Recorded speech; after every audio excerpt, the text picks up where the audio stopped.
காட்டில் மழைக்காலம். முன்னொரு காலத்துல நாக்பூர் காட்டுல தொடர்ந்து 3 நாட்களா மழை பெஞ்சுக்கிட்டே இருந்துச்சு. இந்த தொடர்ச்சியான மழையால பறவைகள் எல்லாரும் தங்களோட வீட்டுக்குள்ளேயே அடைச்சிருந்தாங்க.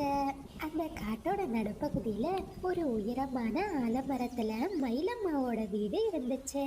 மயிலம்மாவும் அவங்களோட குழந்தை விக்கியும் தங்களோட வீட்டுல உட்கார்ந்தபடியே ஜன்னல் வழியா மழைய பார்த்துக்கிட்டு இருந்தாங்க.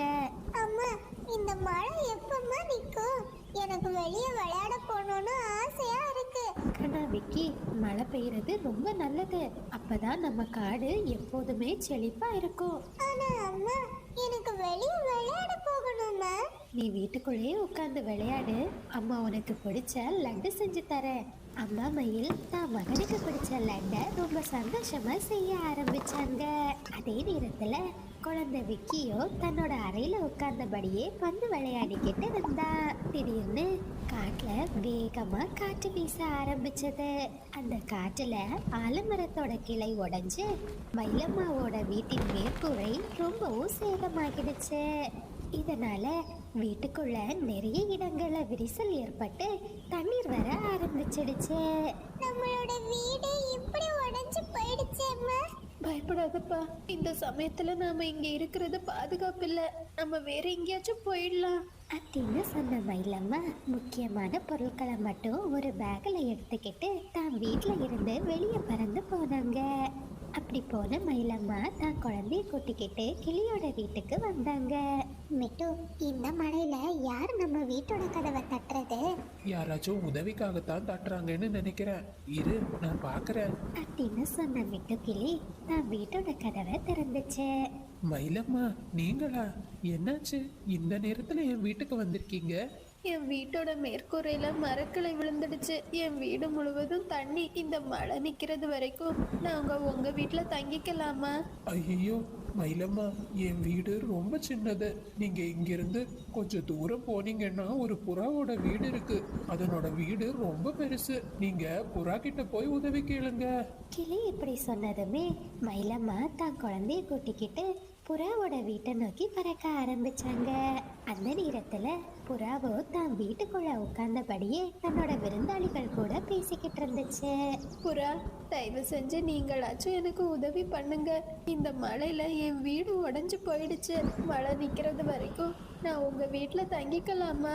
எங்க வீட்ல சொந்தக்காரங்க வந்திருக்காங்க.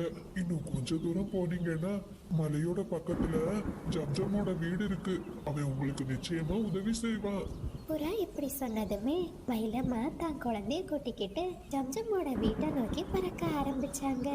அண்ணே, எங்களோட வீடு உடைஞ்சு போயிடுச்சு. மழை நிக்கிறது வரைக்கும் உங்க வீட்டுல நாங்க தங்கிக்கலாமா? என் வீட்டோட மேற்கூரை எப்போ விழுன்னு நான் ரொம்ப கவலையில இருக்கேன். இந்த நேரத்துல உங்களையும் குழந்தையும் நான் வீட்டுல சேர்த்தா அது எல்லாருக்கும் தான் ஆபத்து. இன்னும் கொஞ்ச தூரம் போனீங்கன்னா ஒரு குருவியோட வீடு இருக்கு. நீங்க அந்த குருவி கிட்ட போங்க. ஜம்ஜம் இப்படி சொன்னதுமே மயிலம்மா அங்கிருந்து பறந்து போனாங்க. அம்மா, என் ரெக்கையெல்லாம் ரொம்ப வலிக்குதும்மா. நமக்கு யாருமே உதவி செய்ய மாட்டேங்கிறாங்க. கண்டிப்பா அந்த குருவி ஆண்டியும் நம்ம கிட்ட ஏதாச்சும் ஒரு காரணத்தை சொல்ல போறாங்க. இப்ப நமக்கு வேற வழி இல்லப்பா. கடைசி முயற்சியா அந்த குருவி கிட்ட போய் உதவி கேட்டு பார்க்கலாம். அதே நேரத்துல ராணிக்காகவும் தன்னோட வீட்டுல சமோசாக்களை தயார் செஞ்சுக்கிட்டு இருந்துச்சு. அட ராணி, இன்னும் எவ்வளவு நேரம்? எப்பதான் எனக்கு சமோசாவை சுட்டு கொடுக்க போற? காலு, வீட்ல விறகு எதுவுமே இல்ல. நீங்க போய் அந்த மீனுக்குருவியோட வீட்ல இருந்து விறகு வாங்கிட்டு வாங்க. ஐயோ ராணி, இந்த மழையில என்ன வெளியே போக சொல்றியா? முடியாது, அதுக்கு எனக்கு சமோசாவே தேவையில்லை. இந்த வீட்ல எல்லாம் நான் தான் செஞ்சாகணும். நானே போய் தொலைகிறேன் அப்படின்னு சொல்லிக்கிட்டு ராணிக்காக ஒரு கொடையை எடுத்துக்கிட்டு மீனுக்குருவியோட வீட்டுக்கு பறந்து வந்துச்சு. மீனு, உன் வீட்ல ஏதாச்சும் காஞ்ச விறகு இருக்கா? ஆமா ராணி அக்கா, இருக்கு. ரொம்ப நல்லதா போச்சு மீனு. எனக்கு கொஞ்சம் விறகு கட்டைகள் கொடு. மீனுக்குருவியும் ராணிக்காகவும் பேசிக்கிட்டு இருந்த நேரம் மயிலம்மா மீனுவோட வீட்டுக்கு வந்தாங்க. மயிலக்கா, என்னாச்சு? இந்த மழையில என்னோட வீட்டுக்கு வந்திருக்கீங்க? குருவி, என் வீட்டோட மேற்கூரை உடைஞ்சு போயிடுச்சு. என் வீடு முழுவதும் தண்ணி. இந்த மழை நிக்கிறது வரைக்கும் நான் உன் வீட்டுல இருந்துக்கலாமா? ஆகா, இந்த மயில் பார்க்கிறதுக்கு எவ்வளோ பலசாலி மாதிரி தெரியுது. இந்த மயிலை மட்டும் என் வீட்டுக்கு கூட்டிட்டு போயிட்டேன், இந்த மழைக்காலம் முழுவதும் நான் வேலை செய்யணும்னு அவசியமே இல்லை. சரி மயிலம்மா, நீங்க தாராளமா என் வீட்டுல தங்கிக்கலாம், கவலைப்படாதீங்க. மீனு, இரு உன் வீடு ரொம்ப சின்னது. இந்த மழைக்காலத்துல புயல் காற்று வேற ரொம்ப அதிகமா வீசிக்கிட்டு இருக்கு. இந்த நேரத்துல மயில உன் வீட்டுல தங்க வச்சேன்னா உன் வீடு தாங்காது. ஆனா ராணியக்கா, மயிலம்மாவையும் அவங்க குழந்தையும் பார்க்கும்போது ரொம்ப பாவமா இருக்கு. மீனு, மயிலையும் குழந்தையையும் நான் என்னோட வீட்டுக்கு கூட்டிட்டு போறேன். உனக்கு தெரியும்ல, என் வீடு ரொம்ப பெருசு, அவங்க என் வீட்டுல பாதுகாப்பா இருப்பாங்க அப்படின்னு சொன்ன ராணிக்காக மயிலையும் குழந்தையும் கூட்டிக்கிட்டு தன்னோட வீட்டுக்கு பறந்து போச்சு. மயிலே, இதான் என் வீடு. இந்த வீட்ல நீங்க எங்க வேணும்னாலும் தங்கிக்கலாம். ஆனா ஒரு நிபந்தனை, இந்த வீட்ல நீங்க இருக்கிறது வரைக்கும் வீட்ல இருக்கிற எல்லா வேலைகளையும் நீங்க தான் செஞ்சாகணும். சரி, நான் கண்டிப்பா செய்றேன். ஆனா இந்த மழை நிக்கிறது வரைக்கும் தயவு செஞ்சு எங்களை வீட்ல இருந்து வெளியே அனுப்பிடாதீங்க. அது நீங்க நடந்துக்கிறத பொறுத்து இருக்கு. முதல்ல சமையலறைக்கு போய் சூடா பக்கோடாவையும் டீயையும் போட்டு எடுத்துட்டு வா. ராணிக்காக இப்படி சொன்னதுமே மயிலம்மா சமையலறைக்குள்ள போனாங்க. ராணி, நம்ம வீட்லயே ஒரு நாளைக்கு தான் சாப்பாடு இருக்கு, நீ அந்த மயிலையும் இங்க கூட்டிட்டு வந்திருக்க. கலு, அங்கதான் இந்த ராணியோட புத்திசாலித்தனம் இருக்கு. இந்த மழை நிக்கிறது வரைக்கும் நம்ம வீட்ல இருக்கிற எல்லா வேலையும் அந்த மயிலே பார்த்துக்கும். அத நம்ம வேலைக்காரி மாதிரி பயன்படுத்திக்கலாம் அப்படின்னு ரெண்டு காகங்களும் பேசிக்கிட்டு இருந்தத குழந்தை விக்கி சமையலறையோட பக்கத்துல நின்று கேட்டுக்கிட்டு இருந்தான். அம்மா அம்மா, அந்த காகங்கள் நம்மள வச்சு எல்லா வேலையும் செய்ய போறதா பேசிக்கிறாங்கம்மா. நாம இங்க இருக்க வேண்டாம், வாங்க நாம அந்த குருவி ஆண்டியோட வீட்டுக்கே போயிடலாம். அந்த குருவியோட வீடு சின்னது, நம்மளால அந்த குருவிக்கு எந்த பிரச்சனையும் வேண்டாம். கொஞ்ச நாள்ல மழை நின்னுரும், அது வரைக்கும் நாம இந்த காகங்கள் சொல்றத கேட்டுதான்ப்பா ஆகணும் அப்படின்னு சொன்ன மயிலம்மா சமோசாக்களையும் டீயையும் தயார் செய்ய ஆரம்பிச்சாங்க. இப்படியே ஒரு 2 நாட்கள் கடந்து போச்சு. காகங்கள் மயிலம்மாவுக்கு தினம் தினம் நிறைய வேலைகளை சொல்லிக்கிட்டு இருந்தாங்க. காட்டுல மழை நிக்கிறது மாதிரியே தெரியல. மழையும் காற்றும் நாளுக்கு நாள் அதிகரிச்சுக்கிட்டே இருந்துச்சு. ஏ மயிலே, இந்த மழையில எனக்கு சோளத்தை சூட சுட்டு சாப்பிடணும் போல இருக்கு, நீ வெளியே போய் சோளத்தை எடுத்துட்டு வா. ஆனா சோளம் அது இங்க இருந்து ரொம்ப தூரத்துல இருக்கு. என்ன, ஒழுங்கா போய் சோளத்தை எடுத்துட்டு வா. ஆமா, நீ போகும்போது இந்த குட்டி பிசாசையும் கூட்டிட்டு போ. இது போடுற சத்தத்துல எனக்கு தூக்கமே வர மாட்டேங்குது. மயிலம்மாவும் வேற வழி இல்லாம தன்னோட குழந்தைய கூட்டிக்கிட்டு அங்கிருந்து பறந்து போச்சு. ராணி, நானும் ரொம்ப நாளா பாத்துக்கிட்டு இருக்கேன், அந்த மயிலு அப்படி இதுல என்னதான் இருக்கும்? இதுல என்ன இருக்க போகுது? அந்த மயிலு பழைய மருந்து டப்பாக்களை இதுல வச்சிருக்கோம் அப்படின்னு ராணிக்காக சொல்லிக்கிட்டு இருந்த நேரம் காலுக்காகத்தோட கையில இருந்து அந்த பை கீழே விழுந்துச்சு. அந்த பையில இருந்து நிறைய பொற்காசுகள் வெளியே வந்துச்சு. அந்த மயிலை நாம சாதாரணமா நினைச்சிட்டோம் பாத்தியா? எப்படியாச்சும் அதை இந்த வீட்ல இருந்து விரட்டி அடிச்சிட்டோன்னா இந்த பொற்காசுகளுக்கு எல்லாம் நாம தான் சொந்தக்காரங்க. கொஞ்ச நேரத்திலேயே மயிலம்மாவும் ரொம்ப கஷ்டப்பட்டு சோளத்தை எடுத்துக்கிட்டு காகங்களோட வீட்டுக்கு வந்தாங்க. காகங்களே, இந்தாங்க, என்னால ஒரு சோளத்தை தான் தேடி கண்டுபிடிக்க முடிஞ்சது. கெட்டு போன சோளத்தை கொடுத்துட்டு எங்க 2 பேரையும் சாகடிச்சிட்டு நீ இந்த வீட்டுக்கு சொந்தக்காரியாகிடலான்னு பாக்குறியா? இல்ல, இனிமே உன்னை இந்த வீட்டுல வச்சோம் எங்களுக்கு பாதுகாப்பு கிடையாது. ஒழுங்கா இந்த வீட்டுல இருந்து வெளியே போயிடு. சரி, நான் போயிடுறேன். ஆனா என்னோட பேக் கொடுங்க. நீ இவ்வளோ நாள் என் வீட்ல தங்குனதுக்கு அந்த பேகு எங்களுக்கு தான் சொந்தம் அப்படின்னு சொன்ன காகங்கள் மயிலம்மாவை வீட்ல இருந்து வெளியே தள்ளி கதவை பூட்டிட்டாங்க. அந்த நேரத்துல அந்த பக்கமா உணவு தேடி பறந்து போன மீனுக்குருவி மயிலோட பக்கத்துல வந்துச்சு. மயிலம்மா, என்னாச்சு? எதுக்காக இங்க உட்கார்ந்து அழுதுகிட்டு இருக்கீங்க? மீனுக்குருவி இப்படி கேட்டதுமே மயிலம்மா நடந்த எல்லா விஷயத்தையும் சொன்னாங்க. மயிலம்மா, நீங்க கவலைப்படாதீங்க, நான் நிச்சயமா அந்த காகங்கள் கிட்ட இருந்து உங்களோட பொருளை மீட்டு கொடுத்துடுறேன் அப்படின்னு சொன்ன மீனுக்குருவி மயிலையும் குழந்தையும் கூட்டிக்கிட்டு தன்னோட வீட்டுக்கு பறந்து போச்சு. இப்படியே ஒரு 3 நாட்கள் கடந்து போச்சு. ஆனா காட்டுல இன்னும் மழை நிக்கவே இல்லை. மூன்றாவது நாள் மீனுக்குருவி காகங்களோட வீட்டுக்கு வந்துச்சு. மீனு, என்னாச்சு? உன் முகம் பார்க்கறதுக்கே ரொம்ப பயந்து போன மாதிரி இருக்கு. ராணி அக்கா, உங்களுக்கு விஷயமே தெரியாதா? நம்ம காட்டுக்கு 2 மயில் வந்துச்சுல்ல, அவங்க மரக்கிளை கீழே விழுந்து இறந்துட்டாங்களாம். ஒவ்வொரு வீட்டுக்கா தினமும் ராத்திரி போய் என்னோட பொருளை கொடு, என்னோட பொருளை கொடுன்னு கேக்குறாங்களாம். அப்படின்னு சொல்லிட்டு மீனுக்குருவி அங்கிருந்து பறந்து போயிடுச்சு. இதை கேட்ட ராணி காகத்துக்கு ரொம்பவும் பயம் வந்துடுச்சு. அப்படியே காட்டுல ராத்திரி நேரம் வந்துச்சு. திடீர்னு காகங்களோட வீட்டின் கதவை உடைச்சிக்கிட்டு மயிலம்மா வீட்டுக்குள்ள வந்தாங்க. ஏ காகங்களா, என்னோட பொருளை நான் எடுத்துட்டு போகிறதுக்கு வந்திருக்கேன். என் பொருளை கொடுத்துடுங்க. ஐயோ, எங்களை விட்டுருங்க. இந்தாங்க உங்க பொற்காசு. காகங்கள் பொற்காசை தூக்கி போட்டுக்கிட்டு அங்கிருந்து பறந்து போயிட்டாங்க. தனக்கு உதவி செஞ்ச மீனுக்குருவிக்கு மயிலம்மா ரொம்பவும் நன்றி சொன்னாங்க. பக்கத்து வீட்டு காக்கை. ஒரு அழகான காட்டுல இருந்த அடர்ந்த மரங்களோட நடுவுல ஒரு சின்ன மர வீடு ஒண்ணு இருந்துச்சு. அந்த வீட்டுக்குள்ள ஒரு அழகான மயில் தான் குழந்தை மின்மினி கூட வாழ்ந்து வந்துச்சு. மயிலோட வீட்டு பக்கத்துல ஒரு குருவியோட வீடும் இருந்துச்சு. அந்த வீட்டுல மீனுக்குருவி தான் குழந்தை சாரா கூட வாழ்ந்து வந்துச்சு. இந்த 2 பறவைகளும் ஒருத்தருக்கொருத்தர் ரொம்ப நல்ல நண்பர்களா இருந்தாங்க. ஒரு நாள் மீனுக்குருவி வழக்கம் போல சாராவை கூட்டிக்கிட்டு மயிலோட வீட்டுக்கு போச்சு. மயிலி, மயிலி, நான் வந்துட்டேன். உன் வீட்டோட கதவை தர. என்ன மீனு, இன்னைக்கு சீக்கிரமா வந்துட்ட? ஆமா மயிலி, நாம இன்னைக்கு பக்கத்து காட்டுக்கு உணவு தேட போனோம். அங்க நிறைய சோளம் இருக்குன்னு நான் கேள்விப்பட்டேன். அப்படியா மீனு? சரி சரி, வா, நாம இப்பவே கிளம்புவோம். சரா, அம்மா திரும்பி வர்றது வரைக்கும் நீ மின்மினி கூடவே விளையாடிக்கிட்டு. நீங்க 2 பேரும் வீட்டை விட்டு எங்கேயும் போக கூடாது, சரியா? சரிம்மா, நாங்க எங்கேயும் போக மாட்டோம். நாங்க வீட்டுக்குள்ளேயே விளையாடிக்கிட்டு இருப்போம். நீங்க போயிட்டு சீக்கிரம் வாங்க. பிறகு 2 நண்பர்களும் உணவு தேடி காட்டுல ரொம்ப தூரம் பறந்து போனாங்க. அப்படியே சாயந்தர நேரம் ஆச்சு. மயிலியும் மீனுக்குருவியும் தங்களுக்கு கிடைச்ச உணவை எடுத்துக்கிட்டு மறுபடியும் தங்களோட வீட்டுக்கு வந்தாங்க. இந்த மாதிரியே அந்த நண்பர்களோட வாழ்க்கை ரொம்ப சந்தோஷமா போய்கிட்டு இருந்துச்சு. ஒரு நாள் ராத்திரி காட்டுல ரொம்ப பலமா மழை பெஞ்சுக்கிட்டு இருந்துச்சு. அந்த நேரத்துல குழந்தை மின்மினிக்கோ ரொம்ப அதிகமா ஜுரம் அடிச்சது. ஐயோ, ஜுரம் ரொம்ப அதிகமா இருக்கே, இப்ப நான் என்ன பண்றது? அம்மா, என்னால ரொம்ப முடியலம்மா.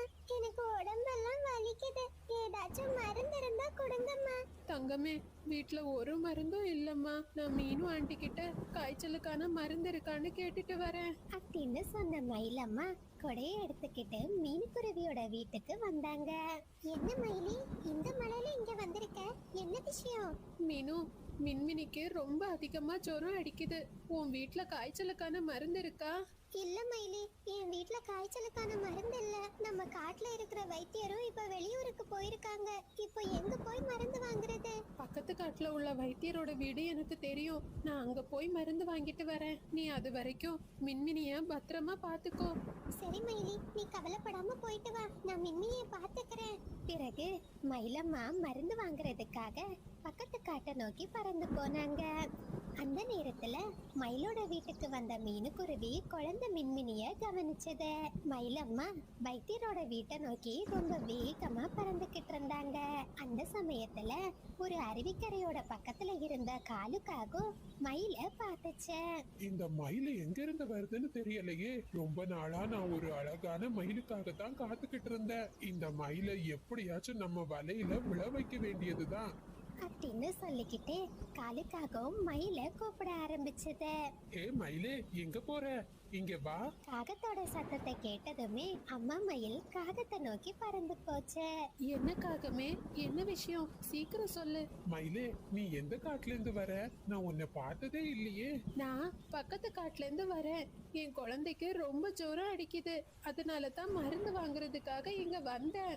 நீ கவலைப்படாத மயிலே, நான் உனக்கு மருந்து வாங்குறதுக்கு உதவி செய்யறேன். இந்த மலையில நீ தனியா போக வேண்டாம் அப்படின்னு சொன்ன காலுக்காகவும் மயில கூட்டிக்கிட்டு வைத்தியரோட வீட்டை நோக்கி பறந்து போச்சு. வைத்தியரையா, வைத்தியரையா, நான் காலு வந்திருக்கேன். வீட்டோட கதவை திறங்க.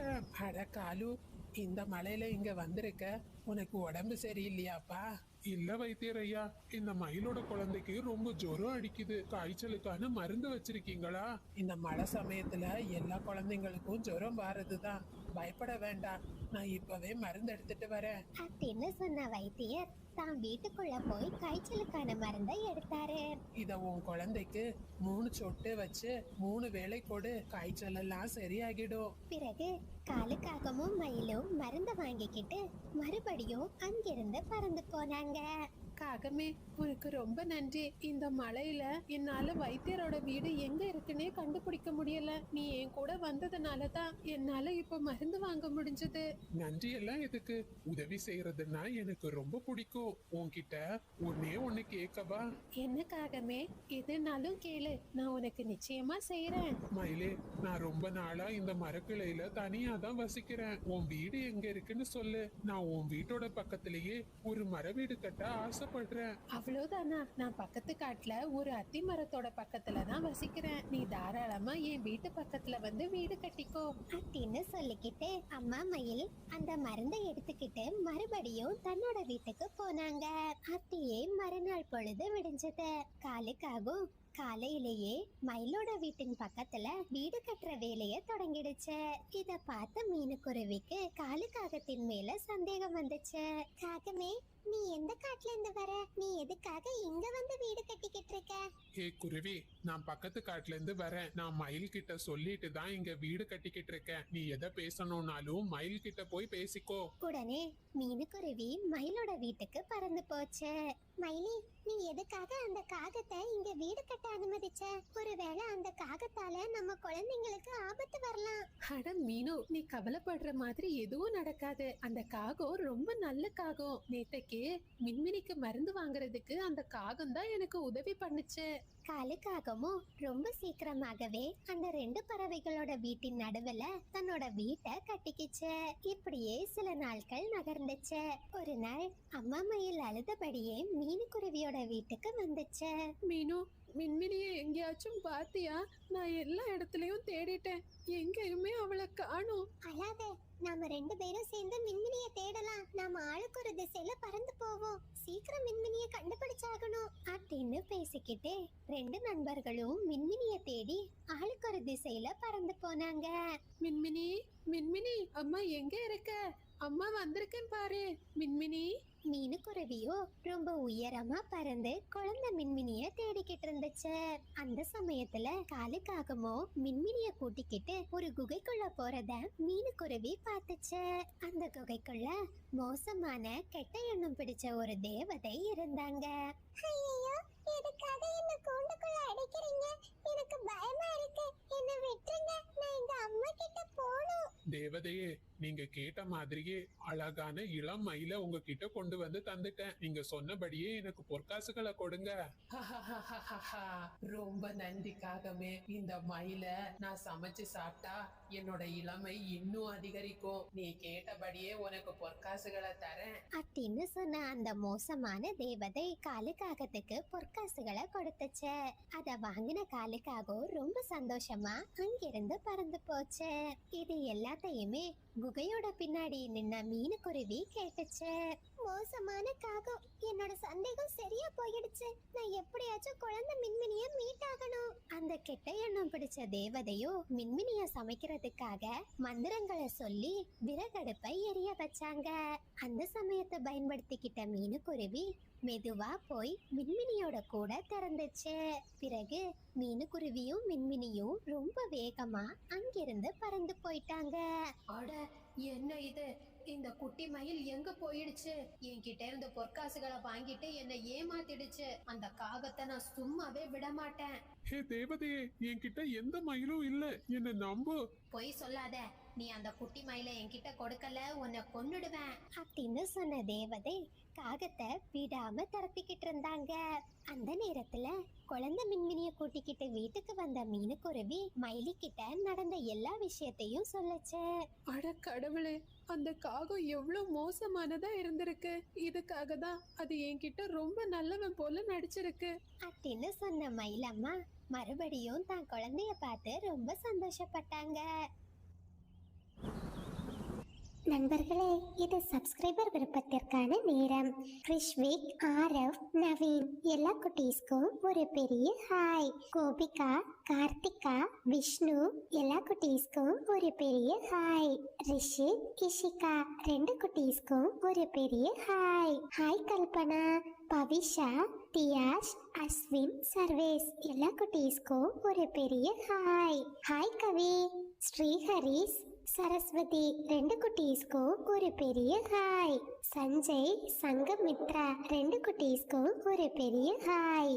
ஹாய் ஆஷ்விகா, ஆண்ட்ரியா, ஜோசி 2 குட்டீஸ்க்கும் ஒரு பெரிய hi. Hi Rohini, Arunachalam. Hi Kavi. Hi Aarun, Iniyan, Aadhira 2 குட்டீஸ்க்கும் ஒரு பெரிய ஹாய். ஆகாஷ் பாப்பா, உங்களுக்கு இனிய பிறந்த நாள் நல்வாழ்த்துக்கள். ஹாய் குஷி பாப்பா, நீங்கள் அனைவரும் அளித்து வரும் அன்புக்கும் ஆதரவுக்கும் மிக்க நன்றி.